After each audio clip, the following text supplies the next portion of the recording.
भारत और अन्य विकासशील देशों ने जलवायु वित्त के लिए रखी अहम मांग, कहा बोझ कम होने के बजाय बढ़ गया। संयुक्त राष्ट्र जलवायु परिवर्तन पर रूपरेखा सम्मेलन UNFCCC के COP29 में सामूहिक रूप से बातचीत की जा रही है। इस दौरान वैश्विक ग्रीन हाउस गैसों के उत्सर्जन को नियंत्रण में रखने के लिए काम किया जा रहा है। भारत और 190 से अधिक अन्य देशों के प्रतिनिधि संयुक्त राष्ट्र जलवायु परिवर्तन संधि ढांचे UNFCCC के तहत वार्षिक जलवायु वार्ता COP29 के लिए अजरबैजान की राजधानी बाकू में एकत्रित हुए। इस दौरान COP29 जलवायु वार्ता में विकसित देशों से समान वित्तीय सहायता की मांग उठी। सूत्रों ने बताया कि भारत और समान विचारधारा वाले विकासशील देशों ने चल रही COP29 जलवायु वार्ता में समान वित्तीय सहायता की मांग की। इस बात पर भी चिंता जताई गई कि रिपोर्ट किए गए वित्त का लगभग 69% ऋण के रूप में आया, जिससे पहले से ही कमजोर देशों पर बोझ और बढ़ गया। नए जलवायु आर्थिक लक्ष्य पर बातचीत के लिए तैयार मसौदे को चीन ने अस्वीकारा। भारत ने समान विचारधारा वाले विकासशील देशों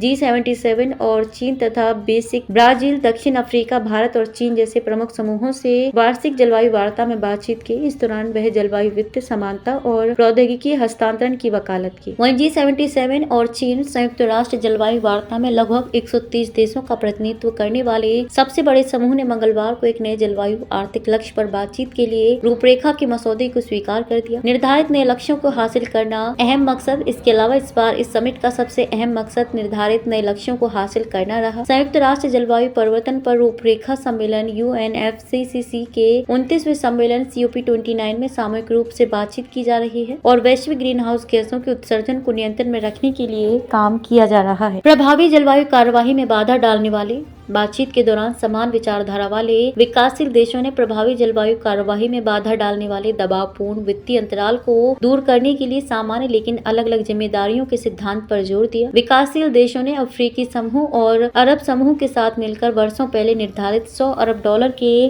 वार्षिक जलवायु वित्त लक्ष्य तक पहुँचने में विकसित देशों की जवाबदेही पर सवाल उठाया, जो विवादास्पद बना हुआ है। विकासशील देशों ने कहा कि इस वित्तीय प्रतिबद्धता को पूरा करना सभी में विश्वास बनाने के लिए महत्वपूर्ण कदम हो सकता है। एक शख्स ने बताया कि इस बात पर चिंता जताई गई कि लगभग 69% वित्त ऋण के रूप में आया, जिससे बोझ कम होने के बजाय और बढ़ गया।